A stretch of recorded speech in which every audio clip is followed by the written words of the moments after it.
నమస్తే, welcome to city cable news. ముందుగా headlines చూద్దాం.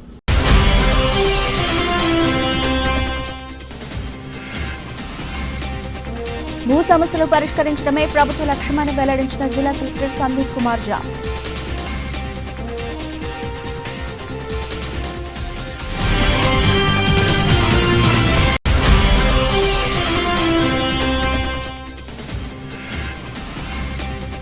మాదక ద్రవ్యాల నియంత్రణకు అధికారులు సమన్వయంతో పనిచేయాలని జిల్లా ఎస్పీ మహేష్ పీటీతో కలిసి వెల్లడించిన జిల్లా కలెక్టర్ సందీప్ కుమార్ ఝా.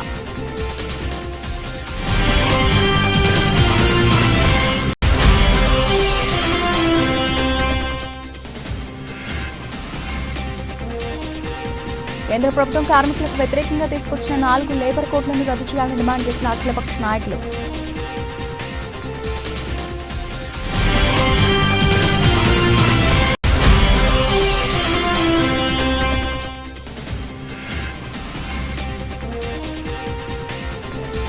పహల్గాం దాడిని నిరసిస్తూ నల్ల బ్యాడ్జీలతో నిరసన తెలిపిన సిరిసిల్లపట్నం ముస్లిం నాయకులు.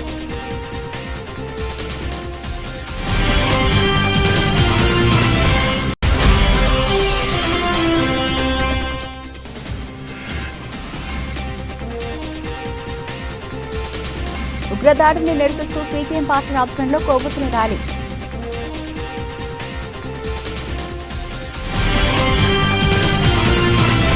భూ సమస్యలు పరిష్కరించడమే ప్రభుత్వ లక్ష్యమని కలెక్టర్ సందీప్ కుమార్ ఝా స్పష్టం చేశారు. రాష్ట్ర ప్రభుత్వం రూపొందించిన Bhubharati records of rights in land చట్టం 2025పై అవగాహన సదస్సును ముస్తాబాద్ మండల కేంద్రంలో శుక్రవారం నిర్వహించగా ముఖ్య అతిథిగా కలెక్టర్ హాజరై మాట్లాడారు. ముందుగా ధరణి చట్టం, భూభారతి చట్టంలోని వివిధ అంశాలను వివరించారు. రాష్ట్ర ప్రభుత్వం రూపొందించిన భూభారతి అమల్లోకి వచ్చిందని, ముందుగా రాష్ట్రంలోని 4 మండలాల్లో పైలట్ ప్రాజెక్టు కింద ఈ చట్టం అమలు చేస్తున్నారని జిల్లా కలెక్టర్ వివరించారు. రెవెన్యూ వ్యవస్థను బలోపేతం చేసేందుకు ప్రతి గ్రామంలో గ్రామ పరిపాలనా అధికారులను నియమించేందుకు ప్రభుత్వం చర్యలు తీసుకుంటుందని తెలిపారు. ప్రస్తుతం ధరణిలో ఉన్న భూ రికార్డులు భూభారతి చట్టంలో కొనసాగుతాయని తెలిపారు. భూ హక్కుల రికార్డులో తప్పుల సవరణకు అర్హులైన వారు జిల్లాలో నూతన చట్టం అమల్లోకి వచ్చిన ఏడాదిలోగా దరఖాస్తు చేసుకోవాలని, ఆ దరఖాస్తులను పరిశీలించి రెవెన్యూ డివిజన్ అధికారి కలెక్టర్ ఒక నిర్ణయం తీసుకుంటారని, దరఖాస్తుదారుడికి ఏమైనా అభ్యంతరాలుంటే కలెక్టర్ భూమి ట్రిబ్యునల్లో అప్పీల్ చేసుకోవచ్చని తెలిపారు. భూ సమస్యలు, హద్దుల సమస్యలు రాకూడదనే ఉద్దేశంతో రాష్ట్ర ప్రభుత్వం ఈ నూతన చట్టంలో జియో ట్యాగింగ్ తో అలాగే మ్యాప్ తో పాస్ పుస్తకాలను జారీ చేయనుందని వెల్లడించారు. దీంతో రైతులకు దారి సమస్య, ఇతర ఇబ్బందులు ఎదురు కావని స్పష్టం చేశారు. అన్ని అర్హతలు ఉండి భూ సమస్యలతో ఇబ్బందులు పడుతున్న వారికి భూభారతి చట్టంతో ఎంతో మేలు చేకూరుతుందని తెలిపారు. అర్హులందరూ చట్టాన్ని సద్వినియోగం చేసుకుని హక్కులను పొందాలని కలెక్టర్ పేర్కొన్నారు. ఈ సమావేశంలో RTO Radhabai, market committee chairperson Talari Rani, CESS director Anjireddy, tahsildar Suresh తదితరులు ఉన్నారు.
మొదటి అంశానికి వస్తే ఈ చట్టం ఒక అసెంబ్లీ నుంచి పాస్ అయిన చట్టం. ఇంతకుముందు దాన్ని చట్టం దాని రూల్స్ ఫార్ములేషన్ ఉంటాయంటే దీనికి కార్య ప్రణాళిక మొత్తం స్టార్ట్ చేయడానికి ఏమేమి ఉంటుందో అది మొత్తం స్టార్టింగ్ నుంచే నాకు తెలిసి ఉంటాయి. సో దీన్ని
ప్రతి ఒక్క ఉమ్మడి జిల్లాలో ఒక భూ ట్రిబ్యునల్ కూడా స్థాపన చేయడం జరుగుతుంది.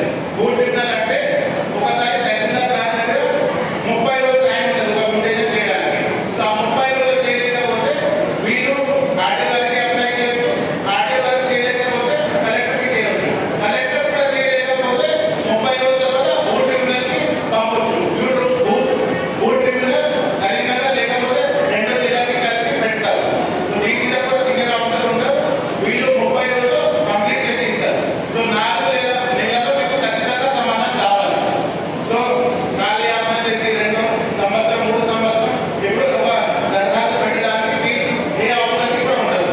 సో అది కూడా చాలా పెద్ద మార్పు ఉంది. దీంట్లో కూడా కరప్షన్ తగ్గిపోతాయి అండ్ మీ అందరికీ సమాధానం దొరుకుతాయి. ప్రతి ఒక్క ప్రజావానికి వస్తే ఇద్దరు కొట్లాడుతూ ఉంటారు. ఈ నాకు పక్కినాలు నాకు దుబాయ్ ఇస్తలేదు, ఇది ఇస్తలేదు అండ్ మా భూమిలో వచ్చి నిర్మాణం చేస్తున్నారు. ఆ విధంగా ప్రాబ్లమ్స్ చాలా ఉన్నాయి. ఆ ప్రాబ్లమ్కి సార్ట్అవుట్ చేయడానికి ఈ కొత్త చట్టం భూభారతి చట్టంలో ప్రతి ఒక్క గ్రీన్ పాస్బుక్ ఉంది కదా, ఆ గ్రీన్ పాస్బుక్ లో జియో ట్యాగ్ చేసి మీ హక్కు పెట్టి మ్యాప్ కూడా ఇవ్వడం జరుగుతుంది. సో ప్రతి ఒక్క కొత్త పాస్బుక్ ఒకవేళ మీ దగ్గర పాత పాస్బుక్ ఉంటే కొత్త పాస్బుక్ లో మీకు మ్యాప్ అతికించి ఇవ్వడం జరుగుతుంది. అది కూడా AIML artificial intelligence machine learning ద్వారా తయారు చేసి ఇవ్వడం జరుగుతుంది. అది కూడా ఒక చాలా పెద్ద తేడా ఉంది, మార్పు ఉన్నాయి. తర్వాత దీంతో పాటు ఒక సపోజ్ ఒక గొడవ వచ్చింది, దీని మీద మా తహసీల్దార్ గారికి కూడా ఎంక్వైరీ చేయడానికి ప్రొవిజన్ చేయడం జరిగింది. ఎంక్వైరీ ఎట్లా అంటే ఇప్పుడు ఏదైనా మీకు కంప్లైంట్ వస్తే మ్యూటేషన్ కోసం ఏదైనా అప్లికేషన్ వస్తే విరాసత్ కోసం ఏదైనా అప్లికేషన్ వస్తే తహసీల్దార్ గారికి అక్కడ టేబుల్ మీద కూర్చి ఏదో పేపర్ చూసి చేయడానికి అవకాశం ఉంది, కానీ ఫీల్డ్ మీద పోవడానికి అవకాశం లేదు. ఎందుకంటే 2 రీజన్స్ ఉన్నాయి, వాళ్ళకి పవర్ లేదు, ఫీల్డ్ మీద పోతే BRO వ్యవస్థ లేదు. సో BRO వ్యవస్థ లేని సందర్భంలో ఇప్పుడు ఈ కొత్త చట్టంలో BRO కూడా ప్రతి ఒక్క ఊరికి ఇవ్వడం జరుగుతుంది. రిక్రూట్మెంట్ కూడా నడుస్తూ ఉంది. అదేవిధంగా ప్రతి ఒక్క విలేజ్ లో ప్రతి ఒక్క ఊర్లో 4 ప్రకారాల రిజిస్టర్స్ మళ్ళీ మెయింటైన్ చేయడం జరుగుతుంది. దీని మీద ఒక ల్యాండ్ రిజిస్టర్ ఉంది, ఈ ఊర్లో ఏమేమి ల్యాండ్ ఉన్నాయి, తర్వాత అక్కడ ఉన్న గవర్నమెంట్ ల్యాండ్ ఏమేమి ఉన్నాయి, 3 అమెండ్మెంట్ రిజిస్టర్ చెప్తాం, ఏమేమి మార్పు వచ్చింది. సపోజ్ ఈ పేరు మీద నుంచి మీ పేరుకి పోయింది, అది ప్రతి ఒక్క అమెండ్మెంట్ ఏమేమి అయిందో మార్పు ఏమేమి అయిందో అది కూడా రికార్డ్ చేయడం జరుగుతుంది. అదేవిధంగా ఇరిగేషన్ సంబంధించిన చెరువులు ఎన్ని ఉన్నాయి, అంతా FDN ఉంది, అది ప్రతి ఒక్క రిజిస్టర్ అక్కడ కూడా మెయింటైన్ చేయడం.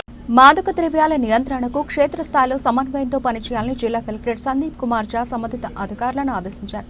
శుక్రవారం జిల్లా కలెక్టర్ సందీప్ కుమార్ ఝా సమీకృత జిల్లా కలెక్టరేట్ మినీ సమావేశ మందిరంలో జిల్లా స్థాయి నార్కో సమన్వయ సమావేశాన్ని ఎస్పీ మహేష్ పి గీతేతో కలిసి సంబంధిత అధికారులతో రివ్యూ నిర్వహించారు. జిల్లాలో నమోదవుతున్న NDPS కేసులు, గంజాయి సాగు నివారణ చర్యలు, మాదక ద్రవ్యాల వాడకం నియంత్రణ చర్యలు, మాదక ద్రవ్యాల నివారణ కోసం శాఖల వారీగా చేపట్టాల్సిన కార్యక్రమాలు, డ్రగ్స్ వినియోగం వల్ల కలిగే నష్టాల గురించి చేయాల్సిన విస్తృత ప్రచారం వంటి పలు అంశాలను సుదీర్ఘంగా చర్చించారు. వ్యవసాయ శాఖ ముఖ్య ప్రణాళిక అధికారి ప్రస్తుతం క్రాప్ కటింగ్ పరిశోధనలు జరుపుతున్నారని, వీరితో సమయం చేసుకుంటూ ఎక్కడైనా గంజాయి సాగు జరుగుతుందో పరిశీలించి చర్యలు తీసుకోవాలని జిల్లా కలెక్టర్ అన్నారు. పాఠశాల ముగుస్తున్నందున పరిసరాల్లో ఉన్న పాన్ షాప్ వంటి వాటిపై నిఘా పెట్టాలని అన్నారు. జిల్లాలో ఎక్కడా కూడా ఓపెన్ డ్రింకింగ్ చేయకుండా చూడాలని అన్నారు. ప్రతి మండలంలో తహసీల్దార్, ఎంపీడీఓ, పోలీస్, మండల వ్యవసాయ అధికారి, వైద్య అధికారులు, పంచాయతీ కార్యదర్శులతో సమావేశం నిర్వహించి డ్రగ్స్ నియంత్రణ ప్రణాళిక రూపొందించాలని అన్నారు. జిల్లాలో ఉన్న సినిమా థియేటర్ల పరిసరాలను రాత్రి సమయంలో ఆకస్మికంగా తనిఖీలు చేయాలని కలెక్టర్ సూచించారు. జిల్లాలో ఉన్న బార్లు, వైన్ షాపు ప్రభుత్వ నిర్దేశిత సమయపాలన పాటించేలా చూడాలని అన్నారు. బార్ నిర్వాహకులతో వాట్సాప్ గ్రూప్ తయారు చేయాలని, ప్రతిరోజు ఎప్పుడు మూసివేస్తున్నారో సమాచారం అందించాలని అన్నారు. డ్రగ్స్ నియంత్రణపై విస్తృతంగా ప్రచారం కల్పించాలని, అవగాహన కార్యక్రమాల్లో డ్రగ్స్, గంజాయి వల్ల కలిగిన నష్టాల వివరించి వీడియోలను, పోస్టర్లను ప్రదర్శించాలని అన్నారు. డ్రగ్స్ పరీక్షల నిర్వహణకు అవసరమైన యూరిన్ కిట్లను పోలీస్, ఎక్సైజ్ శాఖ అధికారుల వద్ద అవసరమైన మేర అందుబాటులో ఉంచాలని కలెక్టర్ వైద్య ఆరోగ్య శాఖ అధికారికి సూచించారు. కళాశాలలో సడన్ గా వింతగా ప్రవర్తించే విద్యార్థులను గుర్తించాలని, ఎవరైనా డ్రగ్స్, గంజాయి తీసుకుంటున్నట్లు తెలిస్తే వారికి అవసరమైన కౌన్సిలింగ్ అందజేయాలని అన్నారు.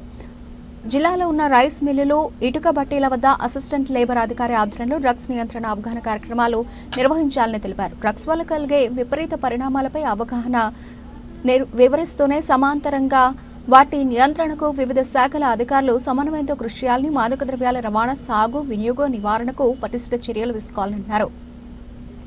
ఎస్పీ మహేష్ బి గీతే మాట్లాడుతూ సిరిసిల్ల జిల్లాలో డ్రగ్స్, మాదక ద్రవ్యాల నియంత్రణకు పక్కా నిఘా ఏర్పాటు చేశామని ఎస్పీ తెలిపారు.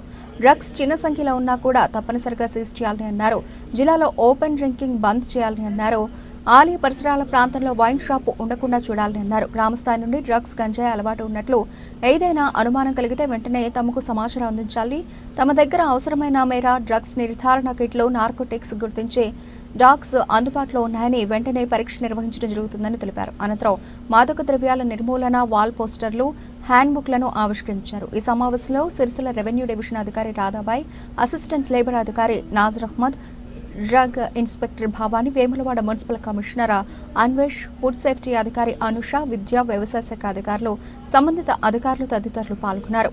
కేంద్ర ప్రభుత్వం కార్మికులకు వ్యతిరేకంగా తెచ్చిన 4 లేబర్ కోడ్లను రద్దు చేయాలని డిమాండ్ చేస్తూ మే 20వ తేదీన సార్వత్రిక సమ్మెను విజయంతో చేయాలని కార్మిక సంఘ నాయకులు డిమాండ్ చేశారు. ఈ రోజు సిరిసిల్ల పట్టణంలోని శివనగర్లో శివాలయంలో జరిగిన అన్ని కార్మిక సంఘాల ఐక్యవేదిక ఆధ్వర్యంలో జిల్లా సదస్సు జరిగింది. కేంద్ర ప్రభుత్వం కార్మిక వ్యతిరేక విధానాలు అవలంబిస్తూ ఎన్నో ఏళ్లుగా కార్మికుల ప్రాణాలు సైతం పణంగా పెట్టి పోరాడి సాధించుకున్న హక్కుల్ని తుంగలో తొక్కి 29 లేబర్ చట్టాలను 4 కోడ్లుగా చేసి కార్మికులను రోడ్డుపాలు చేసే విధంగా చేయడం సిగ్గుచేటని వివిధ కార్మిక సంఘ నాయకులు పేర్కొన్నారు. ప్రభుత్వ రంగ సంస్థలను ప్రైవేటీకరణ చేస్తూ ఉద్యోగ కార్మికుల ఉపాధిని దెబ్బతీసే విధంగా నిర్ణయాలు తీసుకోవడం బాధాకరమన్నారు. లక్షలాది మంది ఆధారపడి జీవిస్తున్న వివిధ పరిశ్రమల మీద నిబంధనలు పెట్టి ఆ పరిశ్రమలను ఇబ్బంది పెట్టే విధంగా నిర్ణయాలు తీసుకుని కార్మికుల ఉపాధి దెబ్బతీయడం సరికాదన్నారు. కార్మికులకు అండగా నిలిచే సంఘాలు లేకుండా, కార్మికులు సమ్మెలు చేయకుండా కేంద్ర ప్రభుత్వం కార్పొరేట్ సంస్థలకు వత్తాసు పలకడం సరికాదన్నారు. ఉద్యోగ భద్రత, పని భద్రత లేకుండా చేయడం దుర్మార్గమన్నారు. అలాగే మే 20న జరగబోయే దేశవ్యాప్త సార్వత్రిక సమ్మెను విజయవంతం చేయాలని కార్మికులకు పిలుపునిచ్చారు. ఇప్పటికైనా కేంద్ర ప్రభుత్వం 4 లేబర్ కోడ్లను రద్దు చేసి కార్మికులకు న్యాయం చేయాలని డిమాండ్ చేశారు. వెంటనే కార్మిక వ్యతిరేక లేబర్ కోడ్లను రద్దు చేయాలని డిమాండ్ చేశారు. ఈ కార్యక్రమంలో భారత రాష్ట్ర ట్రేడ్ జిల్లా అధ్యక్షులు వెంకట శ్రీనివాస్, గురం సతీష్, సిఐటియు రాష్ట్ర కార్యదర్శి కూరపాటి రమేష్, ఏఐటీసీ నాయకులు అజ్జా వేణు, కడారి రాములు, కార్మిక నాయకులు సోమశెట్టి దశరథం, జిందం ప్రసాద్, ఐఎన్టీసీ నాయకురాలు గొటె రుక్మిణి, సిఐటియు నాయకులు కోడం రమణ, ముషం రమేష్, ఎల్లారెడ్డి, కార్మిక నాయకులు తదితరులు పాల్గొన్నారు. ప్రధానమైనటువంటి కారణం మే 20వ తారీఖు నాడు భారతదేశంలో ఉన్నటువంటి కార్మిక వర్గం ఒక మహత్తరమైనటువంటి పోరాటానికి శ్రీకారం చుట్టింది. భారతదేశంలో ఉన్నటువంటి కార్మిక వర్గం యావత్తు సమ్మెకు ఎందుకు దిగుతుందో, ఈ సమ్మె చేయడానికి గల కారణాలు ఏమిటో, ఈ దేశంలో ఉన్నటువంటి కార్మిక వర్గానికి ఏం నష్టం జరుగుతుందో, ఆ నష్టం వల్ల కార్పొరేట్ వ్యక్తులకు ఏ విధమైనటువంటి ప్రయోజనం చేకూరుతుందో ఈ దేశంలో ఉన్నటువంటి కార్మిక వర్గం తెలుసుకోవాల్సినటువంటి అవసరం ఉంది. ఈ దేశంలో ఉన్నటువంటి కార్మిక వర్గమే కాదు, ఈ దేశంలో ఉన్నటువంటి దోపిడీ గురవుతున్నటువంటి వర్గాలు మొత్తం ఈరోజు కేంద్ర ప్రభుత్వం అనుసరిస్తున్నటువంటి కార్మిక ప్రజా వ్యతిరేక విధానాలు ఈ దేశంలో ఉన్నటువంటి కార్మికుల్ని, ప్రజల్ని ఏ విధంగా దోచుకుంటుంది, ఈ దేశంలో ఉన్నటువంటి ప్రజల యొక్క సంపదని ఏ విధంగా దోచుకుంటున్నటువంటి బీజేపీ ప్రభుత్వం సంఘం పెట్టుకునే హక్కుని కాదరాసింది. సంఘం పెట్టే హక్కు లేకుండా ఈరోజు కేంద్రంలో ఉన్నటువంటి బీజేపీ ప్రభుత్వం చేసింది. మరి ఏం జరుగుతుంది? కార్మిక వర్గానికి సంఘం పెట్టుకునే హక్కు లేకపోతే మనం ఎక్కడైతే పనిచేస్తున్నామో మనకి వేతనాలు ఇవ్వకపోయినా, ఒక బిల్డింగ్ వర్కర్ ప్రమాదశాత్తు పడి చనిపోయినా, అంగవైకల్యం జరిగినా అతనికి నష్టపరిహారం అడగడానికి కానీ సంఘం ఉండేటువంటి అవకాశం లేకుండా ఈరోజు కేంద్రంలో ఉన్నటువంటి బీజేపీ ప్రభుత్వం చేసింది. అంటే సంఘటితం కావద్దు, సమస్యల పరిష్కారం కోసం పోరాటం చేయొద్దు. బిల్డింగ్ వర్కర్స్ అనేక సందర్భాల్లో పోరాటం చేసిండ్రు, మాకు జీవనోపాధి కావాలి అంటే సంఘం పెట్టుకోవడం వల్ల, ఈ ప్రభుత్వాలని దోపిడీ చేస్తున్నటువంటి వ్యవస్థల్ని ప్రశ్నించడం వల్ల మనం జీవనోపాధి సాధించుకోగలిగాం. అది సంఘటితం. సంఘం పెట్టుకోవడం వల్ల వచ్చినటువంటి ప్రయోజనం, మరి అట్లాంటి ప్రయోజనాన్ని ఈ రోజు సంఘం పెట్టుకునే హక్కు లేకుండా కేంద్రంలో ఉన్నటువంటి బీజేపీ ప్రభుత్వం చట్టంలో మార్పు చేసింది. అంటే సంఘం పెట్టుకోకపోతే కార్మికుడికి ఏం లాభం, ఏం నష్టం? అంటే కార్మికుడికి నష్టం ఏమిటంటే మనకి సంఘటిత కాకపోవడం వల్ల మన సమస్య పరిష్కారం కాకపోతే మనకి వేతనాలు ఇవ్వకపోయినా ప్రశ్నించడానికి అవకాశం లేదు. తద్వారా జరిగేది ఏమిటి? యాజమాన్యం మనకి దోపిడీ చేయడానికి అవకాశం కల్పించింది సంఘటితం కాకుండా చేసినటువంటి ప్రయత్నం. సమ్మె ఏదైతే ఉందో దానికి సంబంధించినటువంటి సదస్సు కార్యక్రమం ఈరోజు ముఖ్యంగా ఈరోజు ఏర్పాటు చేసుకోవడం జరిగింది. అన్ని కార్మిక సంఘాలు కలిసి కూడా, ఎందుకంటే జెండా వేరుగా ఏజెండా ఒకటే కాబట్టి మనం అందరం కూడా కేంద్ర ప్రభుత్వం అనుసరిస్తున్న విధానాలపైనే మనం మాట్లాడుకుంటే బాగుంటుందన్న ఉద్దేశము. ముఖ్యంగా ఈరోజు మనందరం కూడా చూస్తా ఉన్నాం, కేంద్రంలో ఉన్నటువంటి బీజేపీ ముచ్చటగా 3 సార్లు అధికారంలోకి వచ్చి ఈరోజు కార్మికులు ఎన్నో ఏళ్లుగా పోరాడి సాధించుకున్నటువంటి ఆ చట్టాలను తుంగలో తొక్కి కేవలం 4 లేబర్ కోడ్లుగా చేసి ఈరోజు కార్మికులను రోడ్డు పాలు చేసే విధంగా మేము చేయడాన్ని తీవ్రంగా మేము వ్యతిరేకిస్తున్నాం. వెంటనే ఆ యొక్క 4 లేబర్ కోడ్లను రద్దు చేయాలని చెప్పి కూడా ఈ వేదిక ద్వారా మేము డిమాండ్ చేస్తా ఉన్నాం.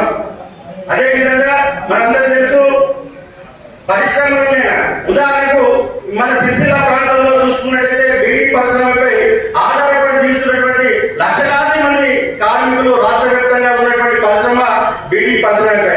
దానిపైన కూడా కేంద్ర ప్రభుత్వం మరి పునరుద్ధరణ జీఎస్టీ అని నానా విధాలుగా మరి బీడీ కట్టల పైన పునరుద్ధరణ ముద్రించాలని, బహిరంగ ప్రదేశాల్లో మరి అమ్ముకోరాదని, మరి రకరకాలుగా పిఎఫ్ సెక్షన్లు కూడా అనేక చట్టాలు తెచ్చి ఈరోజు దాన్ని కూడా తుంగలో తొక్కినటువంటి విషయాన్ని మీకు గుర్తు చేస్తూ, అదేవిధంగా ఇటువంటి పరిశ్రమ పైన లక్షలాది మంది ఉపాధి పొందుతున్నటువంటి పరిశ్రమ పైన ఈరోజు కేంద్ర ప్రభుత్వం, మోడీ ప్రభుత్వం ఇలా నిబంధనలు పెట్టి ఈరోజు కార్మికులను రోడ్డు పాలు చేసేటువంటి నిర్ణయాలు వెంటనే వెనక్కి తీసుకోవాలని చెప్పి కూడా మేము డిమాండ్ చేస్తా ఉన్నాం.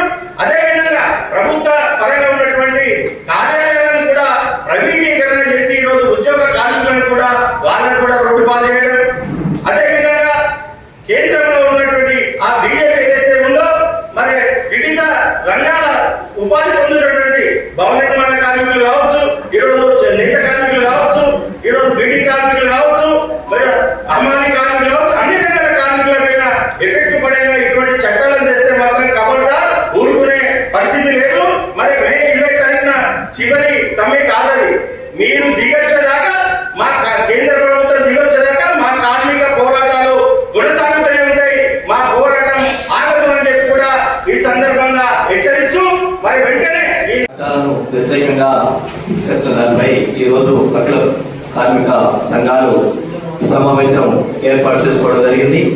ఈ సంఘానికి ఈ మన ఈ మీటింగ్ కు నన్ను ఆహ్వానించిన వేదిక పైన ఉన్న అన్ని సంఘాల కార్మిక సంఘాల అధ్యక్షులకు, వారి సంఘ కార్మిక చట్టాలపైన అవగాహన చేస్తూ దీనికి హాజరైన కార్మిక ముందున్న అన్నదమ్ములకు, అక్కచెల్లెలకు అందరికీ పేరు పేరున ఉద్యోగాలు తెలియజేసుకుంటున్నాం. ఈరోజు కార్మిక చట్టాలు ఏ ప్రభుత్వమైనా కానీ కార్మికుల చట్టాల జోలికి పోలేదు. ఇప్పుడు కేంద్ర ప్రభుత్వం మీ పైన వ్యతిరేకంగా నిర్ణయాలు తీసుకొని అమలు చేయాలనే ప్రయత్నం చేస్తుంది. కాబట్టి ఈరోజు మీరందరూ ఐక్యతగా ఉండి ఖచ్చితంగా ఇదే మొదటి మీటింగ్ కాదు, ఇంకా కష్టపడితేనే ఆ చట్ట వ్యతిరేక చట్టాలను వ్యతిరేకించి మనం తీసేస్తేనే రేపు రానున్న రోజుల్లో కార్మికులకు అన్ని విధాలుగా బీడీ కార్మికులు కావచ్చు, భవనం కార్మికులు కావచ్చు, మన లేబర్ కూలీ కార్మికులు కావచ్చు, అన్నిటికీ సంబంధించిందే ఈ చట్టం. ఈ చట్టాన్ని వ్యతిరేకించి గతంలో ఏ మాదిరి ఉందో ఇంకా కార్మికులు మెరుగైన చట్టాలు, కార్మికులకి ఆపదస్తే ఇంకా విధానాన్ని పెట్టే విధానంగా కేంద్ర ప్రభుత్వాన్ని మనం తలదించుకునే పరిస్థితి తెచ్చి ఖచ్చితంగా మనం చట్టాలు ఖచ్చితంగా ఇంకొకటి ఎక్కువ అమలు చేసుకునే భాగంలో మీరందరూ ఐక్యంగా ఉండి ఖచ్చితంగా ఎక్కడికైతే అవసరం ఉంటే ఢిల్లీ దాకా సిద్ధమై ప్రధానమంత్రి దృష్టికి తీసుకుపోయి ఖచ్చితంగా కార్మికుల ఐక్యత కాపాడాలనే దిశలో పెద్ద నాయకులు వేదిక ముందుంటారు. మీరు వాళ్ళ నుండి ఖచ్చితంగా పోరాడి మనం ఈ హక్కులను సాధించుకునేలాగా మీరు పోరాడాలని కోరుకుంటూ ఈ అవకాశం నాకు ఇచ్చిన వేదిక ప్రజలకు మీకు ప్రత్యేక మన రాజన్న సిరిసిల్ల జిల్లాలోని అన్ని కార్మిక సంఘాల ఆధ్వర్యంలో ఏర్పాటు చేసినటువంటి ఈ సమ్మె సన్నాహక సదస్సుకు ఇచ్చేసినటువంటి అన్ని కార్మిక సంఘాల నాయకత్వానికి హాజరైనటువంటి అన్ని కార్మికులందరికీ కూడా సిఐటియు రాజన్న సిరిసిల్ల జిల్లా కమిటీ పక్షాన నమస్కారాలు, విభాగం తెలియజేస్తా ఉన్నాను. ప్రధానంగా ఈ సమ్మె దేశవ్యాప్త సార్వత్రిక సమ్మె మే 20 తలపెట్టిన సమ్మె ఎందుకు చేపట్టవలసి వచ్చిందంటే, బ్రిటిష్ కాలం నుండి మన కార్మిక వర్గం పోరాడి సాధించుకున్నటువంటి 29 కార్మిక చట్టాలను ప్రస్తుతం 3వసారి అధికారంలో ఉన్నటువంటి కేంద్ర బీజేపీ ప్రభుత్వము మార్చి 4 లేబర్ కోడ్లు తీసుకొచ్చింది. ఈ 4 లేబర్ కోడ్లు కూడా మినిమం వేజెస్ యాక్ట్, కనీస వేతనాల చట్టం, పారిశ్రామిక సంబంధాల కోడ్, ఇండస్ట్రియల్ రిలేషన్ కోడ్, అదేవిధంగా safety and health safety code, ఇట్లా 4 లేబర్ చట్టాలుగా మార్చింది. ఈ చట్టాలు కనుక అమలైతే మన కార్మిక వర్గానికి తీవ్ర నష్టం వాటిల్లే పరిస్థితి ఉంది. మళ్ళీ మన కట్టుబానిసలుగా మారే పరిస్థితి ఉంది. దీనికి సంబంధించి చూసుకున్నట్లయితే మన రాజన్న సిరిసిల్ల జిల్లాలో కార్మిక క్షేత్రము ఇప్పటికే ఇక్కడ దాదాపు 1,50,000 నుంచి 2 లక్షల మంది కార్మికులు ఇక్కడ పౌర రంగం కావచ్చు, బీడీ రంగము, హమాలి, బిల్డింగ్, గ్రామ పంచాయతీ, మున్సిపల్, ఆశా, అంగన్వాడీ, మధ్యాహ్న భోజనము, మిషన్ రహిత ఇట్లాంటి రంగాలలో సంఘటిత అసంఘటిత రంగ కార్మికులు పనిచేస్తూ ఉన్నారు. ఇప్పటికీ కార్మిక సంఘాలుగా మనము ఈ ప్రభుత్వం పోరాడి కార్మిక చట్టాలు హక్కుల గురించి కొన్ని సాధించుకోవడం జరిగింది. అయినా కూడా ఈ ఉన్నటువంటి చట్టాలను తొలగించే ప్రయత్నం బీజేపీ ప్రభుత్వం చేస్తుంది. కాబట్టి మన చట్టాలు హక్కులను కాపాడుకోవడంలో భాగంగా దేశవ్యాప్తంగా ఉన్నటువంటి కార్మిక వర్గము ఐక్యమై మే 20 ఒక రోజు దేశవ్యాప్త సమ్మె చేపట్టడం జరుగుతుంది. కాబట్టి ఆ సమ్మె చేపట్టడం కోసం ప్రధానంగా ఈ సన్నాహక సదస్సు ఏర్పాటు చేయడం జరిగింది. కాబట్టి ఈ సమ్మెలో మన రాజన్న సిరిసిల్ల జిల్లా వ్యాప్తంగా ఉన్నటువంటి అసంఘటిత రంగ సంఘటిత రంగ కార్మికులందరూ కూడా ఆ రోజు మొత్తం పనులు పనిచేసి ఈ కేంద్ర బీజేపీ ప్రభుత్వానికి మన యొక్క చట్టాల హక్కులను, మా చట్టాలు ఏదైతే 29 చట్టాలు మేము పోరాడి సాధించుకున్నామో ఆ చట్టాన్ని కొనసాగించాలని మన సమ్మె ద్వారా మనం గట్టిగా తెలియకపోవాల్సినటువంటి అవసరం ఉంది. కాబట్టి ఇక్కడ ఉన్నటువంటి అన్ని సంఘాల నాయకత్వం కూడా మేమందరం కూడా ఈ సన్నాహకు సంబంధించి అన్ని రంగాలుగా ఇక్కడ ఉన్నటువంటి అధికారులకు, యాజమాన్యాలకు సమ్మె నోటీసులు ఇచ్చి చేస్తాం. మీరు అందరూ కూడా ఇక్కడికి వచ్చినటువంటి వారందరూ కూడా సమ్మెకు సంబంధించినటువంటి మన కార్మిక వర్గం సంఘాల్లో ఉన్న కార్మికులు ఉన్నారు, లేని కార్మికులు అందరినీ కూడా సమ్మెలోకి దించి మన హక్కులను కాపాడడం భాగంగా మీరు అందరూ కూడా భాగస్వాములు కావాలని చెప్పి తెలియజేస్తా ఉన్నాము. మరి కేంద్ర బీజేపీ సమ్మెను ఏ రకంగా అయితే విజయవంతం చేయాలనేటువంటి ఒక ఆశయంతో ఇక్కడ అందరం కార్మికులము మరి సంసిద్ధమై జరగబోయే కార్యక్రమం విజయవంతం చేయడం కోసం కూడా మనం అందరం సంసిద్ధం కావాలి. ఎందుకంటే చట్టాలు నాకు తెలిసినప్పటి నుంచి దాదాపు 89 నుంచి కూడా కార్మిక వర్గంలో పనిచేస్తున్నప్పటికీ కూడా ప్రతి విప్లవ పార్టీలు కావచ్చు, తర్వాత ఇక్కడ ఉన్నటువంటి సోదరులు కూడా అందరూ అనేకమైనటువంటి పోరాటాలు చేసి చట్టాలు, హక్కులు, శాసనాలు అని మనం చెప్తుంటూ మాట్లాడుతున్నప్పటికీ కూడా ఇంకా కొంచెం కూడా అంతో ఇంతో మనకు కొంచెం మార్పు వచ్చినప్పటికీ కూడా ఇవాళ 100కి 60-70% ఉన్నటువంటి అన్ని రంగాలలో, అన్ని శాఖలలో కార్మికులునే, కర్షకులనే. ఎందుకంటే రోజు పూజ చేసే బతికేటువంటి పరిస్థితులు ఉన్నటువంటి మన కార్మికులము, మన కార్మిక వర్గం అనేది, కార్మిక చట్టాలు ఏంటి, కార్మిక చట్టాలు వ్యతిరేకంగా కూడా మనం ఎట్లా పోరాడాలనేది కూడా మనమందరం ఇక్కడ ఆలోచించవలసినటువంటి అవసరం ఉంది. ఈ ఆలోచన విధానాన్ని కూడా తెలియజేయవలసినటువంటి అవసరం కూడా మన వేదికలో కూర్చున్నటువంటి పెద్దలందరికీ కూడా బాధ్యతగా ఉందని చెప్పి తెలియజేస్తూ, ఈ నరేంద్ర మోడీ సర్కారు 10 సంవత్సరాలు అయినటువంటి క్రమంలో కూడా ఇవాళ ప్రజలందరూ కూడా ఏమనుకుంటున్నామంటే చాలా బ్రహ్మాండమైన ఈ భారతదేశాన్ని పరిపాలిస్తుందని మనం అనుకుంటున్నాము. ఇవాళ మనం తెలియకుండానే అనేకమైనటువంటి దోపిడీ వ్యవస్థ, మరి కులాల మధ్య, మతాల మధ్య చిచ్చులు పెట్టి, రెచ్చగొట్టి, పేదరికంలో కూడా మన రెచ్చగొట్టి ఇలా మత పేర, కుల పేరను కూడా మన హింసిస్తున్నటువంటి ప్రభుత్వాలు. కాబట్టి ఇవాళ చట్టాలు 44 చట్టాలను వ్యతిరేకిస్తూ 4 కోట్లను దగ్గర తెస్తే ఇలా అనేకమైనటువంటి చట్టాలు ఉన్నాయి. ఆనాడు అంబేద్కర్ రాసినటువంటి రాజ్యాంగంలో పేదవాడి వర్గాలే, బలహీన వర్గాలు, బడుగు వర్గాలు చట్టాలు, శాసనాలని రూపొందించినటువంటి అంబేద్కర్ రాజ్యాంగాన్ని మార్చుతున్నటువంటి నరేంద్ర మోడీ ఇవాళ మన చట్టాలు మార్చకపోతే ఏం చేస్తారు? అందుకని భారతదేశంలో ఉన్న భారత ప్రజలందరూ కూడా ఇక్కడ నుంచే సిరిసిల్ల కాదు, చిన్న పల్లె కాదు, గల్లీ కాదు, అన్నిటి నుంచి కూడా మనం సంసిద్ధం కావాలి. నరేంద్ర మోడీ చేస్తున్నటువంటి ప్రజా వ్యతిరేక విధానాలు ఏవైతే ఉన్నాయో దాన్ని ఎండగట్టాలి. దానికి వ్యతిరేకంగా పోరాటం చేయవలసినటువంటి అవసరం ఉన్నది. ఇప్పటికైనా అందరూ కూడా అర్థం చేసుకోవాలి. ఎందుకంటే అనేకమైనటువంటి పార్టీలు ఉన్నాయి, అనేకమైనటువంటి సెక్షన్లు ఉంటాయి, అనేకమైనటువంటి పాలకులు ఉంటారు. ఎవరు ఏది ఉన్నప్పటికైనా, ఎవరు ఏది చేసినప్పటికైనా మన బాధలు తప్ప మన కష్టాలు తప్ప ప్రతి వాళ్ళకు ఏదో ఒక కార్మిక వర్గంలో మనం పనిచేస్తున్నాం. బీడీ కార్మికులు అయితేమి, పౌర కార్మికులు అయితేమి, చిన్నగా అన్ని రకాలైనటువంటి కార్మికులు కూడా పనిచేస్తున్నాం. కాబట్టి ఆ కార్మికులకు అందరికీ కూడా మనకు అవసరమైనటువంటి చట్ట శాసనాల కోసం మనం పోరాడాలి. అందుకని కూడా ఇక్కడే వేదిక మీద మన దీన్ని ఈ కార్యక్రమాన్ని ఏర్పాటు చేసినటువంటి మిత్రులందరికీ కూడా. పహల్గాంలో జరిగిన దాడి దురదృష్టకరమని, అమాయకులైన 26 మందిని బలిగొన్న ఉన్మాదులను తుదముట్టించాలని సిరిసిల్ల మస్జిద్ కమిటీ నాయకులు కోరారు. సిరిసిల్ల పట్టణంలో నల్ల జెండాలతో ర్యాలీ నిర్వహించి నిరసన తెలిపారు. సిరిసిల్ల జిల్లా కేంద్రంలో జామే మస్జిద్ నుండి గాంధీ చౌక్ వరకు మస్జిద్ కమిటీ ఆధ్వర్యంలో ర్యాలీ నిర్వహించారు. పాకిస్తాన్ డౌన్ డౌన్ అంటూ నినాదాలు చేశారు. ఈ సందర్భంగా మస్జిద్ కమిటీ నాయకులు మాట్లాడుతూ భారతదేశంలో అన్నదమ్ములలాగా కలిసిమెలిసి ఉన్న హిందూ ముస్లింలలో వైషమ్యాలు సృష్టించి లేనిపోని అపోహలు కల్పించి దేశంలో కునుకు లేకుండా ఉగ్రదాడులు చేస్తున్నారని అన్నారు. పహల్గాంలో అమాయకులైన 26 మందిని బలిగొన్నారని, అమాయకులైన వారి ప్రాణాలను బలిగొన్న ఉన్మాదులను తుదముట్టించాలని అన్నారు. మొన్న జరిగినటువంటి కాశ్మీర్లో జరిగినటువంటి హింస చాలా దురదృష్టకరం. ఇలాంటి దుష్ట శక్తులను ఏరివేయాలని చెప్పేసి భారత ప్రభుత్వాన్ని కోరుతున్నాం. ఎందుకంటే ఇక్కడ అన్నదమ్ములా కలిసినటువంటి హిందూ ముస్లింలలో వారు వైషమ్యాలు సృష్టించి లేనిపోని అపోహలు కల్పించి ఇక్కడ భారతదేశంలో అందరికీ కునుకు లేకుండా చేస్తున్నారు. ఇలాంటి దుష్ట శక్తులను ఏరివేయాలని చెప్పేసి భారత ప్రభుత్వాన్ని కోరుతున్నాం సిరిసిల్ల పక్షాన. ఎందుకనంటే అమాయకులైనటువంటి 26 మందిని బలిగొన్నారు. అలాంటి దుష్ట శక్తులను తుదముట్టించాలని చెప్పేసి కోరుతున్నాం.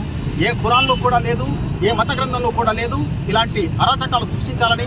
ఇలాంటి వారిని వెంటనే తుదముట్టిస్తేనే ప్రశాంతంగా ఉంటుంది దేశం కానీ ప్రపంచం కానీ అని చెప్పేసి ఈ సందర్భంగా కోరుతున్నాం.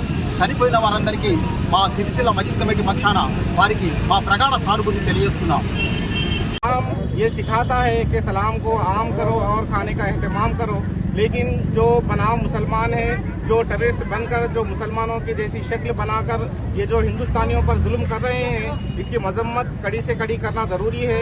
इसी के एहतजाज में कमेटी ने इसका इंतज़ाम किया है और जो भी मामलात है हुकूमत को, जो सेंट्रल गवर्नमेंट है, इसको सख्ती के साथ इस पर नज़र रखना चाहिए. वहाँ की सिक्योरिटी हो, वहाँ का जो भी इंतजामात हो, कड़ी से कड़ी नज़र रखकर उस पर सख्ती के साथ एक्शन लेने का हम सब एक होकर इस बात का डिमांड कर रहे हैं.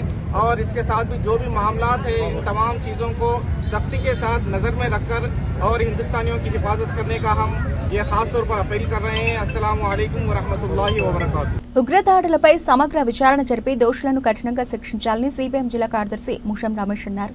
ఈరోజు సిపిఎం ఆధ్వర్యంలో అంబేద్కర్ చౌరస్తా వద్ద పహల్గాం ఉగ్రదాడిలో ప్రాణాలు కోల్పోయిన వారిని కొవ్వొత్తులతో నివాళులర్పించారు. జమ్మూ కాశ్మీర్లో పర్యటించడానికి వెళ్లిన సందర్శకులను ఉగ్రవాదులు కాల్చి చంపడం హేయమైన చర్య అని ముషం రమేష్ అన్నారు. మానవత్వం ఉన్న ప్రతి ఒక్కరు ఈ చర్యలను ఖండించాలని ఆయన పిలుపునిచ్చారు.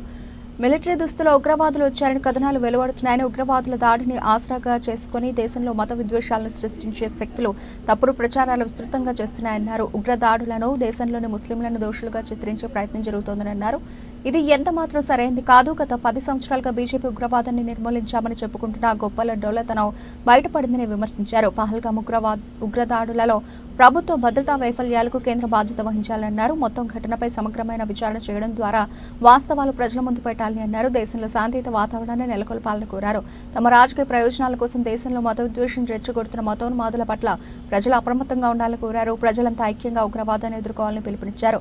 ఈ కార్యక్రమంలో సిపిఎం జిల్లా కార్యదర్శి వర్గ సభ్యులు కోడం రమణ, జిల్లా కమిటీ సూరం పద్మ, సిపిఎం నాయకులు మిట్టపల్లి రాజమల్లు, సిరిమల సత్యం, నక్క దేవదాస్, కుమరి కుంట కిషన్, బేజికం సురేష్, ఎలిగేటి శ్రీను, బాస శ్రీధర్, రామచంద్ర, ఉడత రవి, వడ్డేపల్లి గోవర్ధన్, నందుపట్ల పోచమాలు, బెంగి సంపత్, ప్రసాద్ తదితరులు పాల్గొన్నారు.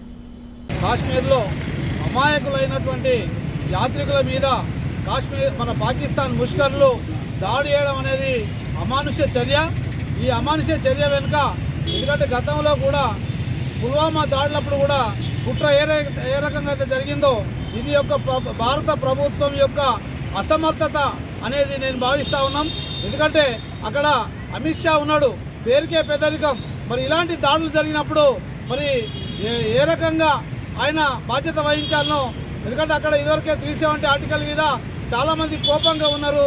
అక్కడ యాత్రికులు భయపడుతున్న సందర్భంగా కూడా మరి సమగ్రమైన రక్షణ కల్పించకుండా కళ్ళు మూసుకొని ఉండి మరి ఘటనలు జరిగిన తర్వాత అగో ఇగో అని చెప్పేసి మతోన్మాదం రెచ్చగొడుతున్నటువంటి ఈ బీజేపీ చర్యలను తీవ్రంగా ఖండిస్తూ ఉన్నాం. మతోన్మాదాన్ని పూర్తిగా మేము ఖండిస్తూ ఉన్నాం. అక్కడ శాంతిని నెలకొల్పాలి. మరి ఆ రకంగా మేము డిమాండ్ చేస్తూ ఉన్నాం. పార్టీ ఆధ్వర్యంలో కాశ్మీర్లో పహల్గామ్లో జరిగినటువంటి ఘటనలో ఉగ్రవాదులు అక్కడ పర్యాటకులపై దారుణంగా వేషరహితంగా కాల్పులు జరిపి 28 మందిని పొట్టలు పెట్టుకున్నారని వారు ఏవైతే ప్రాణాలు కోల్పోయారో వాళ్లకు ఈరోజు సిపిఎం పార్టీ ఆధ్వర్యంలో నివాళి అర్పించడం జరుగుతూ ఉంది. మరి ఈ రకంగా దుర్మార్గంగా ఏదైతే ఉగ్రవాదులు ఈ చర్యలు పాల్పడుతుందో వారిపై కేంద్ర ప్రభుత్వం వెంటనే కఠిన చర్యలు తీసుకోవాలని అడ్డుకొని ఉరిదీయాలని సందర్భంగా సిపిఎం పార్టీగా డిమాండ్ చేస్తూ ఉన్నాం. ఈ రకంగా చర్యలు ఏ మతస్థులైనా పాల్గొన్న వారిపై ప్రభుత్వం పెద్ద ఎత్తున చర్యలు తీసుకోవాలని సందర్భంగా తెలియజేస్తా ఉన్నాం. అదేవిధంగా ఈ ఘటనకు పాల్పడినటువంటి దీని వెనుక ఉన్నటువంటి వాళ్ళను కూడా వెలికి చర్యకు ఎవరు పురోగొలుపుతారో ఆ సంస్థలపై కూడా పెద్ద ఎత్తున చర్యలు తీసుకొని దాని మీద కూడా దాడులు చేయాలని సంబంధించి మనం పట్టుకొని దానికి ఏదైతే వాళ్ళు ఏమైనా పెద్దలు ఉన్నారో వాళ్ళందరినీ పట్టుకొచ్చి ఎక్కడ విదేశాల్లో ఉన్నా కూడా పట్టుకొచ్చి మరి ఇక్కడ తీసుకొచ్చి వాళ్ళని శిక్షించాలని అప్పుడే ఇక్కడ ఈ భారత్కు సంబంధించిన భారతదేశంలో మరి ప్రాణాలకు భద్రత ఉందని సందర్భం తెలియజేస్తాము. ఈ రకంగా పరస్పర దాడులు చేసుకుంటూ పోతూ ఉంటే మరి ఇక్కడ భారతదేశంలో అశాంతి కొనసాగే పరిస్థితి ఉంది. మరి ఈ రకంగా మరి కేంద్ర మంత్రిగా హోంశాఖలో ఉన్నటువంటి మరి అమిత్ షా గారు మరి ఏం చేస్తూ మరి ఇక్కడ ఆయన హోంశాఖ ఉండి మరి భద్రతా విషయంలో మరి ఆయన తీవ్రంగా నిర్లక్ష్యం చేయడం వల్లే ఈ రకంగా విదేశీ ముఖాలు మరి భారతదేశంలో చుట్టబడి ఈ రకంగా భారత ప్రజల్ని అమాయకులు పరిగొన్న పరిస్థితి కనబడతా ఉంది. మరి ఒక పక్క దేశ భద్రతను కాపాడుతున్నటువంటి మహేష్ ఏదైతే అమిత్ షా మరి ఆయన చర్యలు మరి ఇక్కడ పకడ్బందీగా లేవు. మరి భద్రత విషయంలో పూర్తి విఫలమైనది కాబట్టి వెంటనే ఆయన హోంశాఖ రాజీనామా చేయాలని కూడా డిమాండ్ చేస్తూ ఉన్నాం.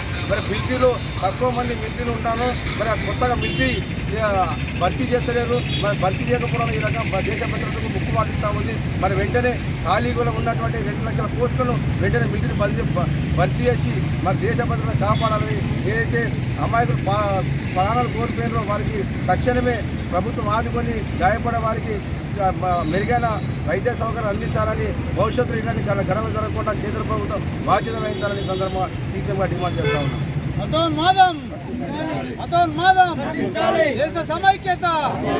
దేశ సమైక్యత కాశ్మీర్ లో అమరులైన వీరులకు జోహార్, కాశ్మీర్ లో అమరులైన వీరులందరికీ జోహార్, కాశ్మీర్ లో అమరులైన వీరు. బులెటిన్ ముగించే ముందు హెడ్లైన్స్ మరోసారి.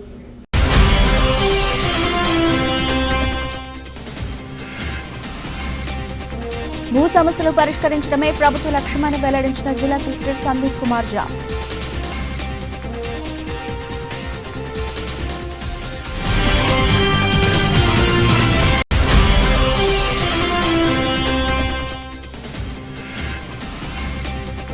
మాదక ద్రవ్యాల నియంత్రణకు అధికారులు సమన్వయంతో పనిచేయాలని జిల్లా ఎస్పీ మహేష్ టీటీతో కలిసి వెల్లడించిన జిల్లా కలెక్టర్ సందీప్ కుమార్ ఝా.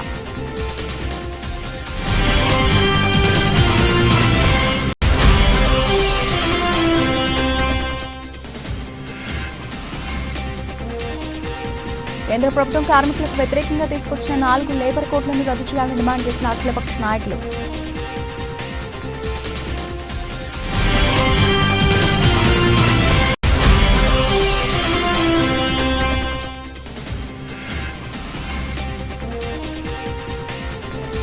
పహల్గాం దాడిని నిరసిస్తూ నల్ల బ్యాడ్జీలతో నిరసన తెలిపిన సిరిసిల్లపట్నం ముస్లిం నాయకులు.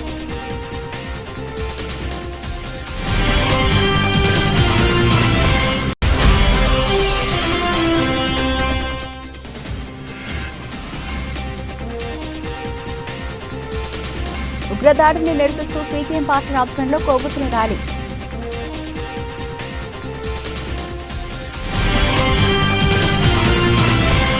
ఇవి ఇప్పటివరకు నవల్చిన అప్డేట్స్. మరిన్ని అప్డేట్స్తో మళ్ళీ కలుద్దాం. అంతవరకు సెలవు. నమస్తే.